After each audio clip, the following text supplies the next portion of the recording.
여러분 반갑습니다. 모든 생명이 함께 행복한 지구를 꿈꾸는 개그맨 노정열입니다. 뉴스에서 멸종위기에 어떤 동물이 발견됐다거나 반대로 어떤 동물이 멸종위기에 처했다는 소식 종종 접하실 텐데요. 그럴 때마다 어떤 마음이 드시나요? 내일처럼 반갑거나 또는 안타까우신지요? 아니면 나와는 거리가 먼 이야기처럼 느껴지는지요?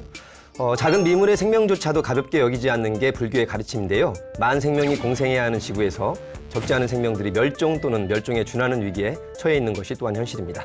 오늘 BTN 특집 생명존중 프로젝트 지구를 지켜라, 공생의 지구, 위기의 생명들을 주제로 전문가분들과 말씀 나누겠습니다. 생물의 한 종류가 완전히 없어진다는 의미의 멸종. 45억 년 지구의 역사 속에 생겨나고 사라진 무수한 생명들. 환경오염, 서식지 파괴, 무분별한 사냥과 어획, 불법 매매. 인간의 욕망이 불러온 제6차 대멸종의 위기. 우리의 미래는 과연 안전한가? 멸종위기 동물들을 지켜낼 대안을 찾아본다. BTN 생명존중 프로젝트 지구를 지켜라. 함께해 주실 분들을 소개합니다. 유정길 불교환경연대 운영위원장님 어서 오십시오. 예, 안녕하세요. 불교환경연대 운영위원장이고요. 녹색불교연구소 소장입니다. 유정길입니다.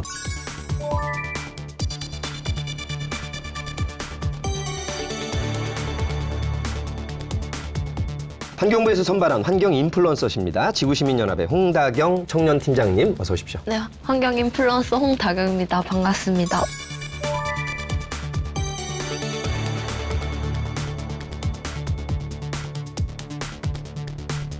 자, 동물에 대한 사랑이 남다르신 분입니다. 국립생태원 동물관리연구실의 김영준 실장님과 함께합니다. 어서 오십시오.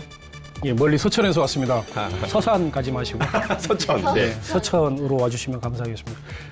국립생태원 동물관리연구실의 김영주입니다. 반갑습니다.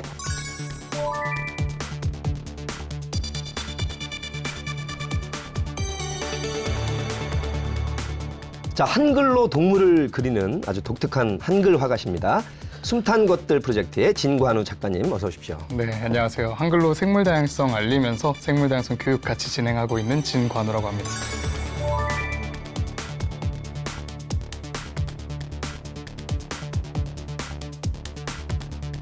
자, 인상이 좋은 두 분과 함께 우리 지구를 살리는 좋은 말씀 듣겠습니다. 특히 먼저 김영준 실장님, 국립생태원 얼핏 들어본 것 같은데요. 어떤 곳인지 소개 좀 해주시죠. 저희는 환경부 산하기관이고 충남 서천에 위치하고 있습니다. 저희들 이제 주로 기능은 생태계의 연구, 조사 기능들을 가지고 있는데 이제 요거만 가지고는 지역 주민들에게 혜택이 좀 안 가는 게 좀 있습니다. 그래서 전시 시설을 좀 크게 만들었고요. 우리나라에서 가장 큰 그 인도어, 그러니까 실내 전시장을 저희들이 가지고 있습니다. 예. 열대부터 그 극지대까지 저희들이 전시를 하고 있고 거기에는 뭐 동식물을 다양하게 전시를 하고 있는 그런 기관이고 동시에 저희들은 뭐 동물원으로서도 지정이 돼서 운영이 되고 있습니다. 이와 더불어서 이제 저희 이제 동물 관리 연구실의 경우에는 단순하게 이런 이렇게 동물원의 역할뿐만이 아니라 국제적 멸종 위기종이라고 하는 사이테스 보호 동물이 있습니다. 이런 동물들이 이제 뭐 유기되거나 밀수하는 그런 경우들이 많은데 이런 동물들을 보호하는 보호 시설을 지금 가지고 있고요. 지금 현재 계획 중이긴 한데 이제 유기방치 야생동물이라고 그래서 동물원들이 동물원법이 바뀌어서 이제는 허가를 받아야 됩니다. 예. 이제 허가를 받지 못하는 데서는 이제 동물들 앞으로 이제 버릴 수 있어서 이런 동물들의 피신 시설들이 한 켠에 지금 짓고 있고 지금 현재 이제 사육권 문제도 아마 이야기 들어보셨을 거예요. 1970년대, 80년대 우리나라에서 이제 웅담 채취용으로 동물들을 좀 키웠는데 이제 저희들이 이제 이런 사육권 제도를 이제 없애는 과정이 있습니다. 근데 이제 이 동물들을 이제 피신시킬 수 있는 시설이 좀 있어야 돼서 예. 지금 현재 이러한 시설들도 만들어서 저희들이 2026년부터는 이렇게 사육권들을 보호시킬 수 있는 그런 시설들도 가지고 있어서 저희들이 이제 뭐 국립기관이다 보니 좀 다양하게 공익적으로 해야 될 일들을 예. 저희들이 좀 챙겨서 좀 보고 있습니다. 자, 우리 진관우 대표님도 숨탄 것들 프로젝트 대표신데 뭐 질문 많이 받으셨겠지만 숨탄 것들이 어떤 뜻인가요? 우선 숨탄 것이라는 단어를 먼저 알아봐야 되는데요. 우리가 보통 동물, 생물 이런 걸 얘기할 때는 한자어, 그쵸? 움직일 동에 물건물 이런 식으로 쓰잖아요. 그것의 순 우리말이 숨탄 것이라는 예. 단어입니다. 예전에는 이게 가축을 통칭하는 용어로 쓰였었어요. 그러다가 동물의 범주로 넘어갔는데 사실 우리가 숨이 쉬는 게 동물만 있는 건 아니잖아요. 예. 식물도 쉬고 균도 쉬고 미생물도 쉬고 그래서 이런 포괄적인 친구들을 담아보자 해서 숨탄 것들이라는 프로젝트를 정했고요. 주로 생물 다양성 인식 제고를 목표로 활동하고 있는데 대부분 뭐 어떤 환경단체나 교육 같은 것들을 진행할 때 육상 대형 동물들을 위주로 진행하는 경우 되게 많아요. 그래서 저희 팀은 저는 이제 한글 동물을 그리고 있고 뭐 미생물을 다루는 친구라든지 또는 그림으로.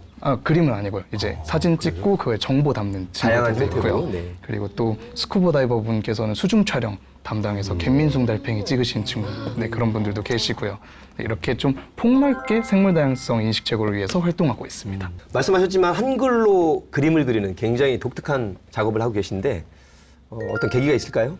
네, 한글로 동물을 그리게 된 계기는 제가 원래 환경 교육을 굉장히 꿈꾸는 사람이었어요. 예. 그래서 멸종위기종에 대해서 교육을 하려고 제가 직접 교구 그림들을 다 직접 그렸었거든요. 근데 이제 반달가슴곰을 그리다가 귀가 갑자기 너무 비읍같이 생긴 거예요. 아하. 네, 그래서 이거 왠지 한글로 만들면은 되게 괜찮은 작품이 나오겠다 해서 우연의 계기로 시작을 하게 되었고요. 네. 그래서 첫 작품이 반달가슴곰이 그려지고 그 뒤로 이제 입대를 하게 됩니다. 군대를 갔어요. 군대를 가서 200점을 그리고 나와요. 요즘 군대가 많이 좋아졌군요. 그렇죠. 200점이나 그랬어요. 200점을 그려서 이제 뭐 군대에서 진행하는 도전 장병 명강사 이런 데서도 우수상 타고요. 그 예. 내용으로. 그래서 나오고 나서는 조금 더 이제 많은 그림을 그리고 정보를 담으면서 작가의 길도 계속 걷게 된 것 같습니다. 왠지 반달 가슴곰이 이렇게 좋은 반달 가슴 새끼곰 같은. 능손이 같은 느낌으로. 야, 그 진관호 대표님의 인생에 반달 가슴이 싹 들어왔군요. 그죠? 네, 맞습니다. 한글도 들어오신 거고. 네. 멸종이라고 하면 생물의 한 종류가 이 세상에서 엉얼이 사라지는 걸 뜻하는데 거기에다가 주어를 인간으로 대입을 해보면 얼마나 끔찍하고 심각한 문제를 일으켜왔는지 절실히 느껴집니다. 지구의 역사상 5번의 멸종이 있었다고 하는데요. 김 실장은 실제로 어떻습니까? 지구의 역사 한 45억 년 정도 이야기를 하고 생물체가 출현한 건 한 6억 년 남짓으로 보는 것 같습니다. 그로부터 이제 4억 년 전부터 가장 가깝게는 한 6,600만 년 전, 그러니까 백악기까지 이야기를 하게 되는데요. 요 사이에 한 5번 정도의 멸종이 계속 반복이 됐었습니다. 근데 엄청나게 긴 시간이죠. 저희는 뭐 간단히 숫자로 이야기하지만 몇 억 년을 갖고 이야기하고 있는데 사실 저희는 뭐 100년도 못 사는 인간들이 이 과정에서 일어나던 이 대규모의 멸종의 과정들은 거의 대부분 지각의 변동이나 아니면 대륙의 이동에 의해서 발생하고 사실 대멸종이라고 이야기하지만 어마어마하게 느린 속도로 발생을 합니다. 수십만 년 동안 대멸종이 발생하는 것이기 때문에 지금의 시점으로 놓고 보면 억 단위에서 보기 때문에 그 찰나의 순간처럼 보이긴 하지만 그렇군요. 어마어마한 기간이거든요. 예. 뭐 공룡도 백악기 때 멸종을 했다라고 이야기하지만 실제로 속도로 놓고 보면 100년에 한 종 정도 없어질 정도의 속도였다라고 이야기를 하거든요.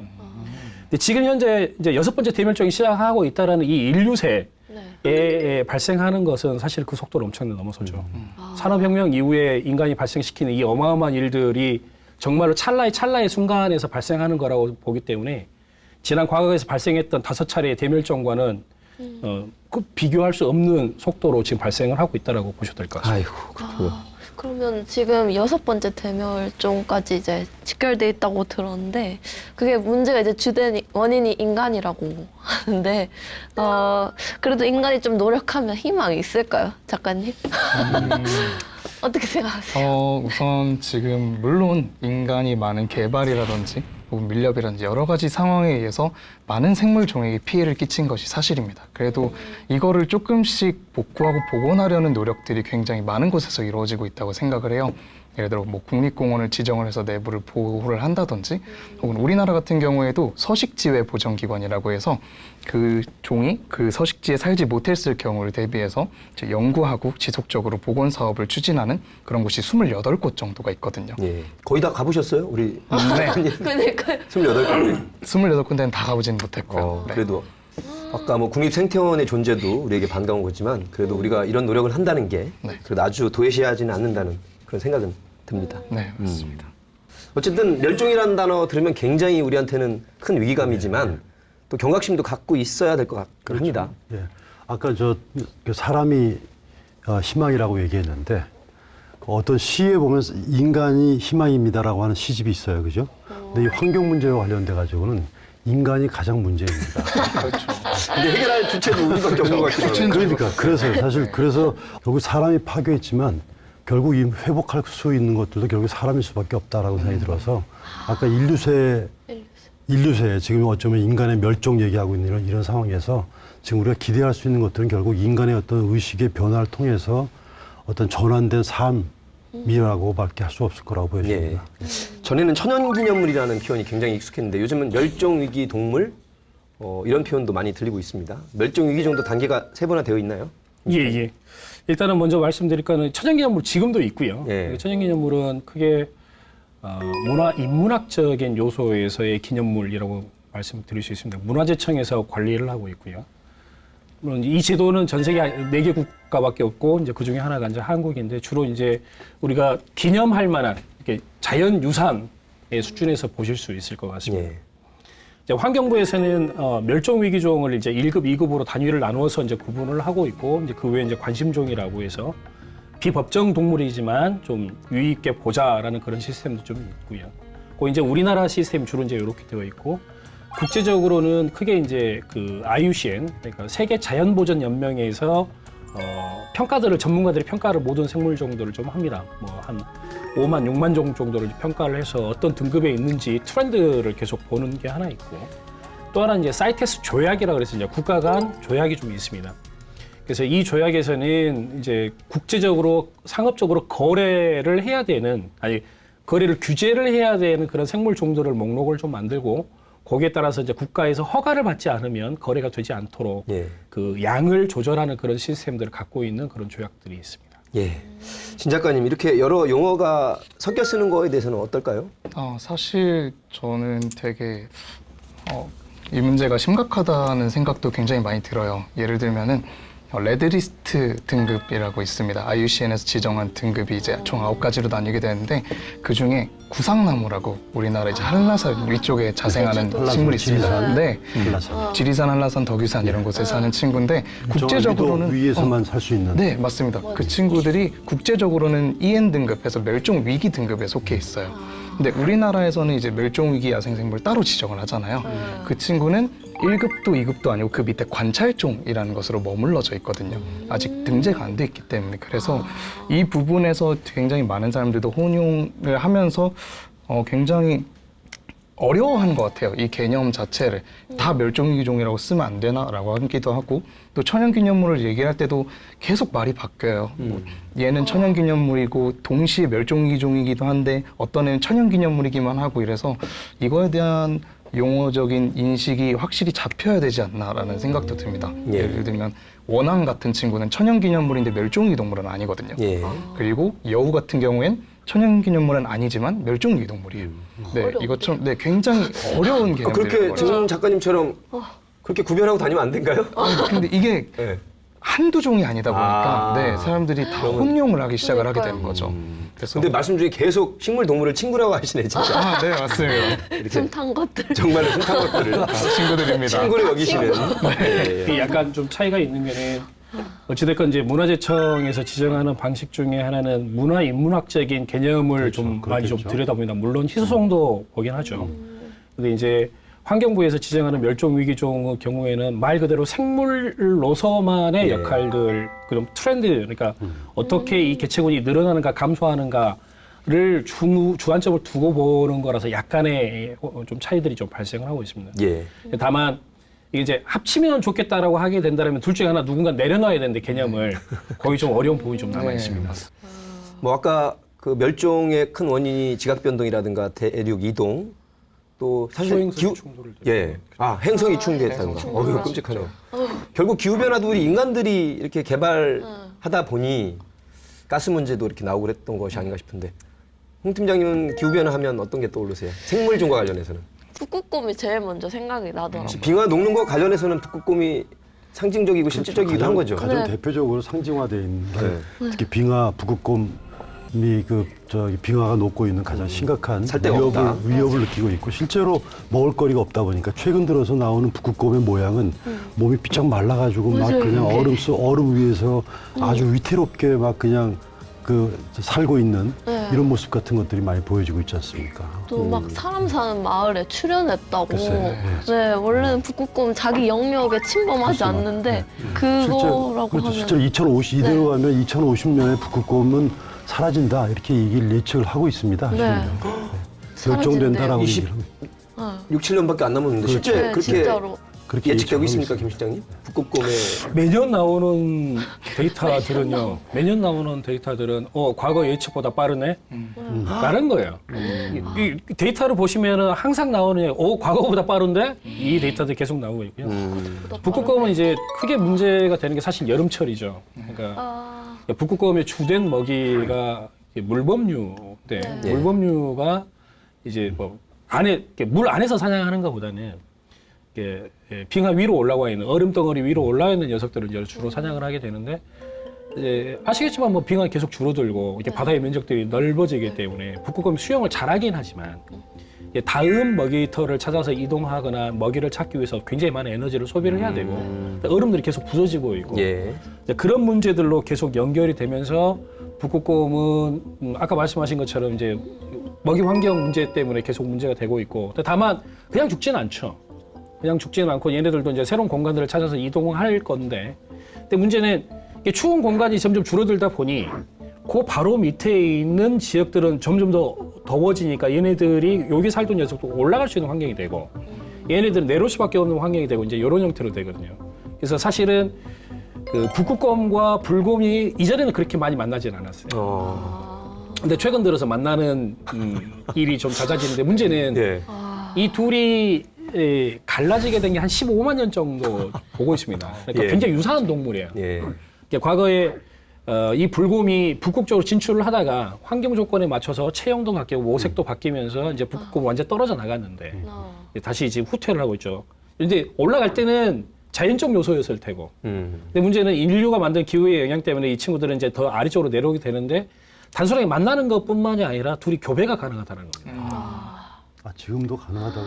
예, 그래서 생각보다 지금 현재 이제 그 교잡종들이 계속 나타나기 시작하죠. 실제 그렇군요. 롤라 베어, 피즐리 베어 이렇게 예. 나오고 있습니다. 예, 그리즐리와 폴라를 섞어서 이제 그리즐리 베어, 폴라 베어를 섞어서 이제 고롤라라고도 부르기도 하고 피즐리도 마찬가지로 이렇게 앞뒤로 바꿔서 이제 부르는 건데 실제로 스발바드를 갔다 오셨으니까. 네. 예. 근데 확실히 그런 심각성이 많이 보이는 게 지역 주민의 이야기도 제가 많이 들어봤거든요. 근데 예전에 비해서 빙하들도 되게 많이 후퇴를 했고 그리고 이제 대부분이 바위나 이런 것들로 이루어지다 보니까 이 친구들의 털이 하얀색이잖아요. 네. 북극곰이. 그래서 위장색을 띌 수가 없는 거예요. 예. 그리고 두 번째로 해빙이 계속 녹다 보니까 물범들이 쉴 곳이 없어지고 그럼 그 번식을 할 곳이 사라지게 되잖아요. 그럼 자연스럽게 그 개체수의 감소가 북극곰의 개체수에도 영향을 미치게 되는 거죠. 그런 연쇄 반응도 확인할 수가 있었습니다. 예. 실제로 빙하가 많이 녹고 있다고 증언들 하시고 뭐 며칠 정도 있어서 그걸 확인할 수가 있을까요? 제가 이제 2주 정도 그래도 꽤 다녀오긴 했습니다. 계셨네요. 네, 스발바르라고 이제 노르웨이 위쪽에 있는 위도 78도에 위치한 곳에 다녀왔는데요. 거기에 롱이어 빙하라고 이제 산 위에 있는 빙하도 이제 있었습니다. 근데 이제 스발바르 박물관에 가면은 이제 아까 전에 말씀하셨던 북극의 얼음이 뭐 늘었다 줄었다가 하는 그 영상이 2015년도까지밖에 나와 있지 않아요. 그래서 업데이트가 아직 덜 된 상황인데 지금 현재 주민이랑 스발바르 연구원들과 이제 이야기를 통해서 들어본 바에 의하면 영구동 토층도 상대적으로 훨씬 더 많이 녹은 상황이고 그리고 제가 직접 본 롱이어 빙하 같은 경우에는 그 밑으로 강이 흐르고 있었어요. 그 강에 이제 수폭도 굉장히 넓어지고 있었고요. 그래서 그런 부분을 좀 많이 실감할 수 있었던 기회였던 것 같습니다. 우리가 이야기 하다 보면 북극 쪽만 얘기하는 것 같은데 남극은 상황이 어떨까요, 김 실장님? 혹시 전해지는 소식 있나요? 남극은 상대적으로 북극만큼은 아니다라는 그런 이야기를 하기는 하더라고요. 근데 저는 여전히 생각하는 거는 이번에 제가 여름에 잠깐 필리핀을 갔다 왔는데 한국보다 필리핀이 더 더울 거라고 생각했는데 네. 더 기후가 낮던데 생각해보니까 지구가 조금 기울어서 이런 문제가 나타나는 건 아닌가라는 그런 생각도 하고 또 글 찾아보면 여러 가지 뭐 이제 대류 순환, 예. 해수도 계속 순환을 하니까 그런 영향 때문에 이제 남극도 영향을 이제 받는다고는 하는데 남극의 빙하에 크게도 사실은 영향을 줍니다. 분명히 이제 영향을 주는 걸 생물체들에게 어떻게 주는가를 한번 좀 해석을 좀 해보면 요즘 그 홈쇼핑 들어보시면은 그 크릴 많이 나오잖아요. 예. 오메가3 뭐 이렇게 해서 많이 나오는데 크릴 어마어마한 양을 지금 저희들이 잡고 있거든요. 그러니까 지난 50년간 80% 정도의 크릴이 줄었다고 해요. 이미. 그러니까 이제 왜냐하면 어로행위의 기법이 굉장히 많이 바뀌었어요. 왜냐하면 그 전까지만 하더라도 이게 새우처럼 생기지 플랑크톤인데. 근데 이제 크릴이 감소를 하게 되면서 이제 영향을 직접적으로 받는 것은 펭귄이에요. 네. 이게 펭귄이 번식장을 가보면 번식장 주변이 빨갛거든요. 새우 때문에. 예. 예. 네, 새우가 아닙니다. 새우가 아니고 플랑크톤. 아닙니까? 예. 아, 네. 보통 크릴 덩치는 새우가 크지만. 아닌데? 네. 그래서 이게 새우만 그러니까 크릴만 먹는 거죠. 그렇죠. 근데 그 크릴이 어마어마한 숫자가 이제 어로행위로 산업적 어로행위로 계속 감소를 하고 있는데. 오메가3 때문에. 그렇죠. 이제 그로 인해서 이제 펭귄의 숫자는 감소할 수밖에 없는 거죠. 예.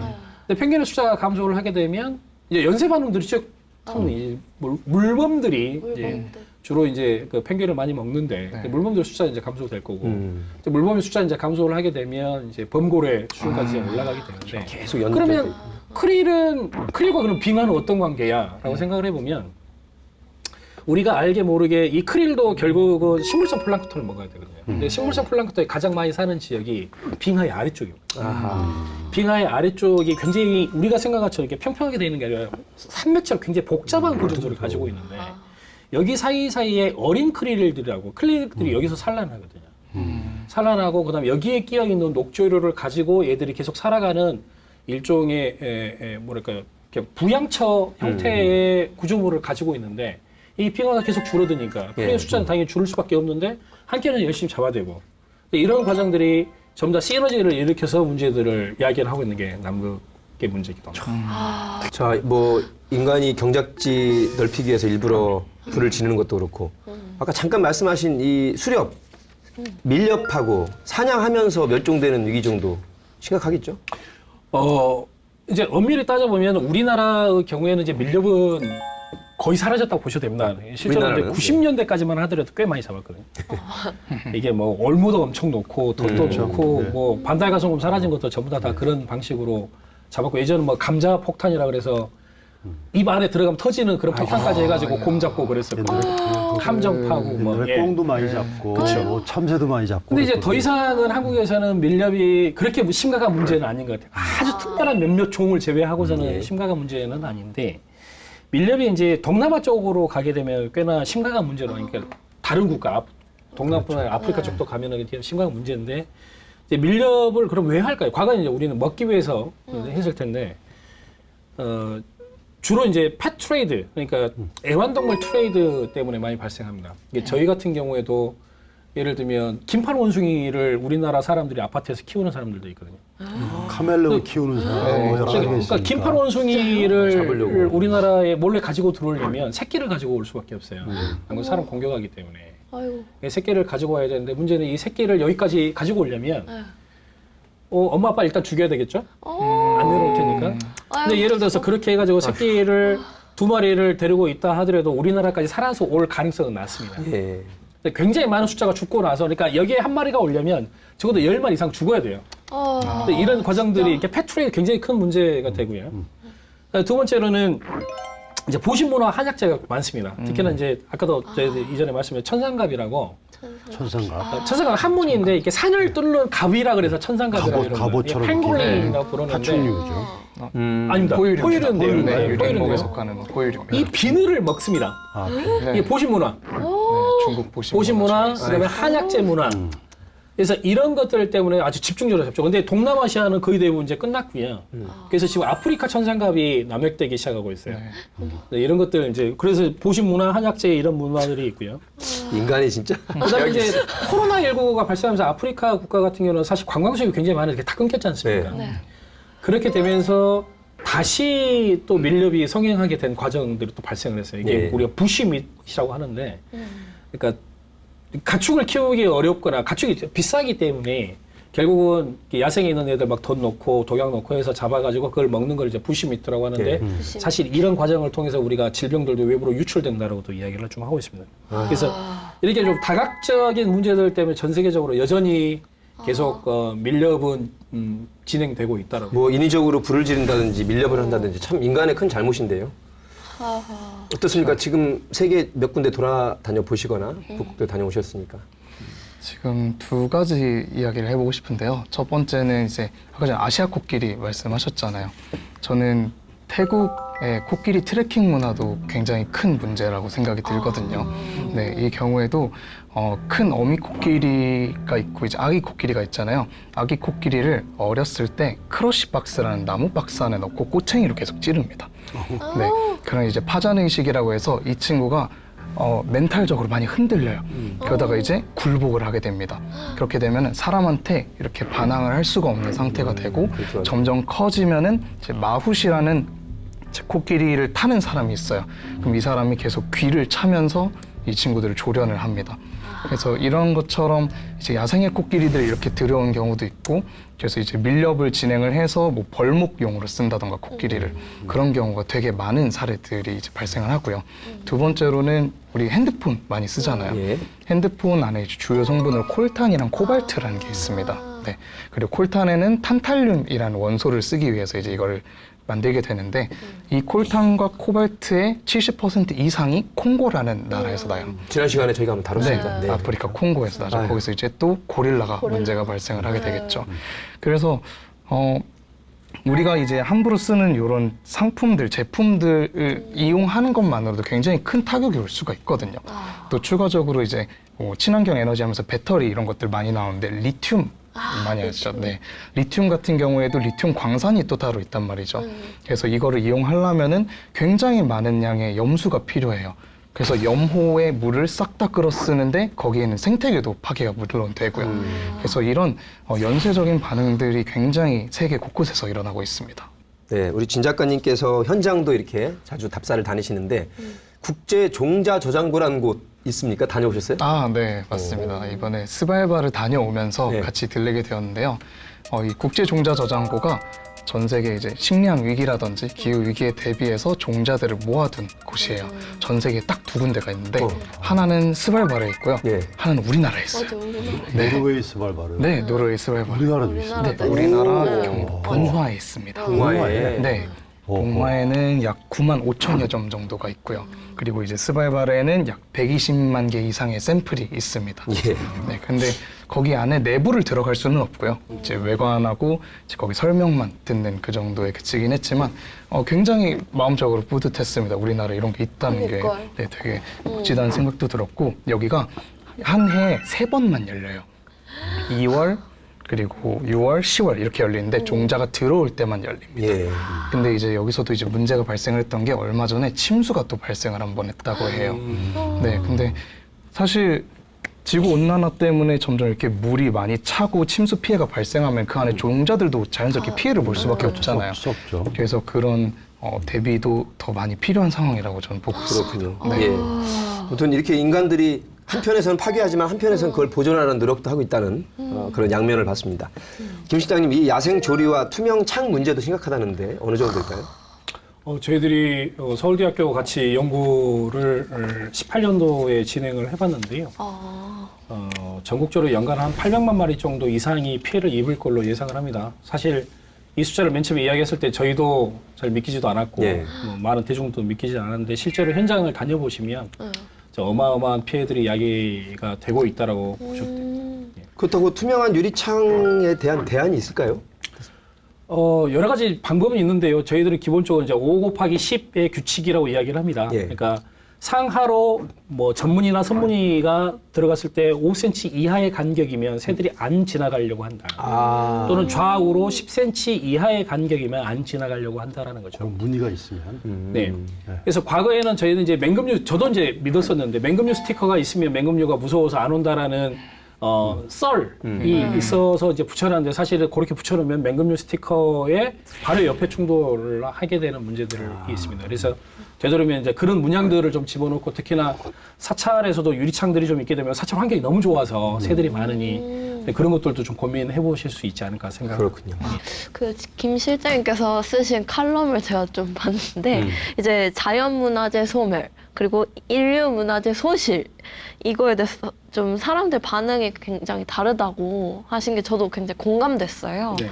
그래서 세계적인 뭔가 문화재가 소실되면 막 이렇게 뭐 이제 애도도 하고 거기를 복구하려고 하는데 이제 뭐 그 멸종 위기종이 없어진다면 뭔가 애틋함을 찾아보기가 좀 어렵다고 그런 내용이었잖아요. 그래서 이게 바로 인간 위주의 사고라고 저는 좀 생각이 드는데 두 분 전문가분들은 어떻게 생각하시는지 궁금합니다. 저는 일단은 그 멸종이라는 단어를 조금 더 우리가 곰곰이 좀 생각을 해보면 우주에서 다시는 볼 수가 없습니다. 우주에서. 우주에서 다시는 볼 수 없는 사라지죠. 생명체가 아. 사라져요.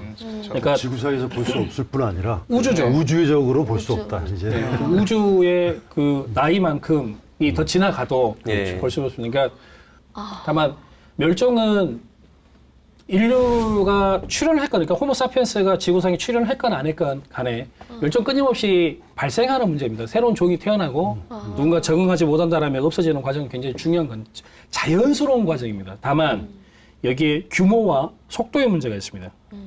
근데 지금 현재 발생하고 있는 멸종은 규모와 속도의 문제에서 결국 문제가 되는 것이죠. 그리고 거의 대부분의 그 영향들은 인류가 만들었던 것이고 아까 모두에 말씀하셨던 것처럼 결국 이 문제를 풀 수 있는 문제를 우리가 제기를 했기 때문에 결국 우리가 문제를 풀 수밖에 없다라는 생각으로 귀를 들 수밖에 없고 다시 한번 우리 삶을 여전히 잘 살펴봐야 되겠다는 생각을 해야 될 것 같습니다. 예. 신 작가님은요? 저는 두 가지 생각이 나는데 첫 번째는 이 문장 있잖아요. 익숙함에 속아서 소중한 걸 잃지 말자라는 말이 있잖아요. 소똥구리 같은 경우에도 우리 계속 곁에 있을 것 같았지만 사라지는 경우. 그래서 왠지 이 친구는 남아있을 것 같은데 사라지고 나서 그냥 우리랑 큰 상관없으니까 이제는 라는 생각인 경우도 있고 두 번째는 더 안타까운 케이스는 이 친구들의 존재조차 모를 때죠. 예. 네. 그래서 이런 생물 다양성적인 인식 제고가 확실히 필요할 것 같고요. 예. 그리고 우리가 환경 같은 것들을 복원하고 보호할 때도 조금 더 방식도 있지만 이 친구가 어떤 친구인지 대상에도 초점을 좀 많이 맞춰줘야 될 것 같아요. 결국 한 종이 살려면 여러 주변 생태계와 구성 같은 것들이 필요하고 그로 인해 연쇄적으로 위에 상하 개념들의 이제 위치에 있는 지위 친구들이 다 함께 살 수 있기 때문에 그런 공존이라는 게 어떻게 보면은 어떤 한 대상을 초점을 맞췄을 때 더 잘 이루어질 수 있지 않을까 하는 예. 생각이 듭니다. 두 분도 이렇게 환경 생태와 관련해서 필요한 강의 다니신 것도 봤는데 세계적인 동물 행동학자시죠. 환경운동가인 제인 구달요사를 직접 만나셨다고요? 네, 만나고 있었습니다. 어떤 계기였었나요? 가장 처음은 2017년 고등학교 3학년 때 네. 내한하셨을 때 뵀습니다. 그때 이제 책 들고 가서 사인을 받으면서 박사님 혹시 제가 그때부터 인연이 네, 되셨구나. 나중에 박사님을 다시 뵐 수 있을까요? 라고 이제 얘기했을 때 열심히 이쪽으로 활동하면 계속 만나지 않겠냐라고 했다가 정확히 2년 뒤에 제가 이제 한국 대표로 영국 윈저성에 초청을 받게 됩니다. 네, 그때 이제 환경적인 문제들로 국제적인 리더들과 토론을 하는 자리였는데 그때 제인 구달 박사님과 해리 영자님 앞에서 예. 네, 발표를 진행을 하게 되고요. 그때 영어로 하셨어요? 네, 영어로 와, 했었습니다. 잘하시는구나. 그래서 그때는 내용이 한국 동물 축제 윤리적 문제점에 대해서 조금 얘기를 했던 것 같아요. 네, 아무래도 다양한 나라의 다양한 문제들이 있겠지만 저는 그 부분이 문화적 인식에서는 굉장히 고쳐져야 될 점이라고 생각하거든요. 예. 뭐 고래 축제도 있고요, 나비 축제도 있고요, 산천어 축제도 있고요. 축제 있죠. 이 세 가지가 동물 이름을 단 축제지만 동물을 지키는 축제가 아니란 말이에요. 네. 나비 같은 경우에는 예정일보다 훨씬 더 일찍 부화를 시켜서 이 친구들이 동사하는 경우도 되게 많이 생기고요. 그래서 생태 엇박자가 생기게 되는 거죠. 그런 경우도 있고 산천어 같은 경우에는 심지어 그 지역에 사는 생물이 아니에요. 예. 다른 곳에서 이 친구를 끌고 와가지고 축제가 잡아. 끝나게 되면은 그냥 썩어버리는 그런 상황도 발생을 하고요. 물고기를 그렇죠. 잡아 죽이는 네. 축제지 않습니까? 고래 축제 같은 경우에도 지금은 그래도 많이 바뀌었다고 해요. 그래도 그 고래 이제 포경 문화에 대해서 조금 더 많이 초점 맞추고 고래 고기를 파는 곳도 많이 줄어들었지만 지금은 네, 그래도 아직까지 인식이 계속 남아있는 상태이기 때문에 그런 점들을 조금 고쳐줘야 되지 않을까라는 생각으로 발표를 했었던 기억이 있습니다. 예. 아유, 너무 소중한 멋있- 경험이셨고. 보통 생물종 보호를 위해서는 기대종이라는 말도 있잖아요. 그다음에 요즘 또 외래종도 문제가 되고 있고요. 네. 그 기대종하고 외래종에 대한 설명을 좀 해주시면 좀 도움이 될 것 같아요. 예. 생물종을 지칭하는 여러 가지 명칭들이 있는데 예를 들어서 지금 말씀하지 않은 것 중에 하나는 핵심종이라는 게 있습니다. 네, 핵심종은 그 친구가 없어지게 되면 다른 애들 다 붕괴하는 겁니다. 예를 들어서 옐로우스톤에서 늑대를 뽑아냈더니 사슴의 숫자가 많아지게 되고 여차여차해서 홍수도 많아지고 산림이 완전히 황폐화되고 근데 이제 늑대를 집어넣었더니 다시 한번 이게 균형이 잡히더라. 그러니까 이런 것들이 이제 핵심종이라고 이야기를 하고요. 예. 기대종은 꼭 이렇게 멋있을 필요는 없습니다. 다만 조그만 남산이라 하더라도 요 정도로 우리가 좀 지켜보는 게 어떨까. 대표적인 종들을 지정을 해놓고 이제 플렉십 스피시스라고 하는데 그런 형태로 좀 이야기를 좀 하는 것이고요. 외래종의 경우에는 조금 더 뭐 다른 개념 다른 영역이지만 이지만 지금 우리나라도 지금 외래종 문제로 여러 가지 골치가 아프죠. 그러니까 예를 들어서 크게는 뭐 뉴트리아, 뭐 베스, 뭐 블루길 뭐 이런 것도 이야기하시지만 예. 작게는 이제 곤충 수준으로 들어가게 되거든요. 사실 외래종을 따지게 되면 굉장히 큰 혹시 밸러스트 워터라고 아시는지 모르겠는데 그 배가 굉장히 먼 바다로 가려면 물을 많이 담아놔야 안 넘어집니다. 평양수. 네. 예, 평형수죠. 그러니까 그거를 어디서 담냐? 그 해안 연안에서 담거든요. 담아가지고 대륙을 건너가서 품어요 거기다가. 왜냐하면 한국에 들어가야 되니까. 그래서 샌프란시스코 앞바다에 있는 생물체의 99%는 외래종입니다. 그러니까 그런 형태로도 이제 이렇게 생물들은 이동을 하기도 하고요. 섞이는 거죠. 또 이제 우리 뭐 붉은 불개미 뭐 이런 거 이야기 들고 흰개미 이야기 들고 이제 이런 것들도 다 산업에 그러니까 우리의 트레이드 이렇게 무역과 관련해서 굉장히 많은 생물들이 들어오게 되고 거기에서 여러 가지 문제들을 낳기도 하고 뭐 아주 복잡한 문제들로 외래종들은 유입이 되고 황소개구리가 이제 심각하게 문제가 됐다가 최근엔 좀 문제가 좀 그러니까 저는 이제 됐어요. 그렇게 생각합니다. 예. 그러니까 이게 돌을 호수에 훅 던지면 파장이 확 일잖아요. 근데 그 파장은 계속 가지는 않거든요. 이게 자정작용은 분명히 발생하긴 하는데 그 단계까지 이제 발생하는 피해 예. 또는 거기에서 발생하는 질병과 관련된 문제들은 또 다른 이슈가 될 수 있다. 자, 정리해 보겠습니다. 우리 인간과 다른 생명들이 잘 어우러져서 살아가는 공간이 우리 지구일 텐데 인간의 욕심으로 동물도 식물도 고통받고 정말 미안한 마음이 들고요. 결국에는 그 피해가 또 고스란히 우리 인간들에게 온다고 생각하면 답답하기도 합니다. 자, 뭐 해결책이 쉽지는 않겠지만 김 실장님이 그동안 이렇게 생태를 연구해 오시면서 어떻게 하면 좋을지 우리 시청자분들께 최종 당부의 말씀, 총평을 좀 해주시죠. 기후위기 생긴다고 해서 여름철에 에어컨 안 트시는 거 아니잖아요.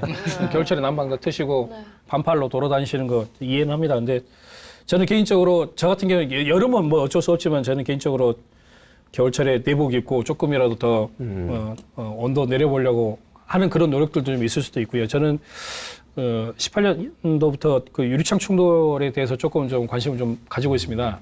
800만 마리를 저희가 전체를 다 구할 수는 없어도 내가 살고 있는 아파트 또 내가 살고 있는 거주지에 조금 더 관심 갖고 찾아보고 기록하고 괜찮다면 민원도 좀 넣어주시고 이제 법이 바뀌어서 공공기관은 의무화가 돼 있어서 예. 예, 제도적으로도 접근이 가능하고 됩니다. 그래서 좀 같이 이렇게 큰 이야기, 많은 이야기를 하시게 되면 못 합니다, 결국은. 근데 소소한 이야기들, 뭐 새집 하나 달아주고, 뭐 바나나, 뭡니까, 해바라기 씨라도 좀 갖다가 좀 채워주는 그런 일들을 주변에서 좀 하게 되면은 조금씩 더 뭔가 나아질 거라고 생각합니다. 예. 예. 아유, 선생님. 소소한 것부터 실천하는 게 중요하다는 말씀이시고 계속 국립생태원 발전시켜 주시길 바라겠습니다. 진간우 작가님. 모르는 게 약인 것보다 아는 것이 힘인 세상인 것 같아요. 그래서 더 많은 주변에 무엇이 있는지 확실하게 좀 더 알아야지 이런 행동들도 많이 이루어질 것 같고요. 그래서 저는 이제 제가 항상 내미는 슬로건이 기록하면 기억할 수 있다거든요. 그래서 내 주변에 어떤 친구들이 있는지 확인해보고 그 친구들을 지키기 위해서 어떤 일을 할 수 있는지 조금 더 생각해 본다면 더욱더 이 생태계와 공존의 영역이 좀 더 확장될 수 있지 않을까 하는 생각이 듭니다. 예. 요즘 보기 드문 청년이 맞아요. 굉장히 제인 구달 박사를 만나셔서 그런지 굉장히 세계적으로 어록 수준이네요. 진 작가님 응원합니다. 감사합니다. 네. 아마 지구 생태 걱정하시다 보니까 우리 유정길 위원장님이 더 마음이 안 좋아지신 것 같습니다. 최종 총평해 주시죠. 한 말씀 드려야 할 것 네. 같고요. 저희 단체에서 불교는 이제 생명을 방생하는 문화가 있습니다. 생명을 갖다 살리는 거죠. 죽어가는 생명을 살리는 것이 가장 큰 공덕이라고 하는 것이 불교의 큰 전통입니다. 그렇기 때문에 불자들이라 한다면 생명을 죽여서는 안 될 뿐 아니라 죽어가고 있거나 죽음의 위협에 있는 생명들을 살려내는 일들이 굉장히 큰 공덕이기 때문에 특히 불교 내 방생 문화를 갖다 많이 확산시켰으면 좋겠고요. 저희가 지금 버드나무 심기 방생을 하고 있습니다. 그다음에 또 겨울철 되면은 제두루미 먹이주기 방생을 하고 있거든요. 이런 방생뿐만 아니라 좀 다른 여러 가지 형태로 생명을 살리는 방생들이 불교 내에서 많이 이루어지길 바랍니다. 예, 나무아비탑을 고맙습니다. 홍당현 팀장님. 네, 그 유기견들 이렇게 막 유모차에 태우고 이렇게 그렇게 다 아끼시는데 자 이런 오늘 이야기 들어보시면 멸종 위기종들에 대해서도 좀 관심을 가지고 네, 그리고 아까 새충돌 이야기하신 거 저도 계속 주의 깊게 보고 있어서 예. 그 부분에 대해서 많은 시민분들이 좀 관심 가져주시고 국립생태원에 그 이제 다 보시면 뭐 너 저 뭐 엑스벅스 그 쿠폰 받고 싶어서 들어가시는 분 많거든요. 유인책도 필요하죠. 네, 그런 것도 좋지만 오늘 방송 보시고 좀 더 그것을 위해서보다는 더 나은 세상을 위해서 좀 같이 함께 해주시면 좋겠습니다. 네, 네 분의 소중한 환경 지킴이 또 지구 지키는 말씀 잘 들었습니다. 나태주신 작은 풀꽃 하나를 보고도요. 자세히 보아야 예쁘다, 오래 보아야 사랑스럽다고 노래를 했습니다. 이 세상 모든 존재들도 마찬가지겠죠. 우리가 관심을 가지고 자세히 살펴보아야만 진정한 가치를 알고 더 아끼고 보호할 수 있을 겁니다. 지구가 우리 인간들만의 소유가 아니라는 점 깊이 새기면서 모든 생명들이 오래 안전하게 공생하는 지구 여러분과 함께 만들어갔으면 좋겠습니다. BTN 특집 생명 존중 프로젝트 지구를 지켜라. 오늘은 여기까지였고요. 다음 시간에 더욱더 의미 있는 주제로 찾아뵙겠습니다. 함께해 주신 여러분 고맙습니다.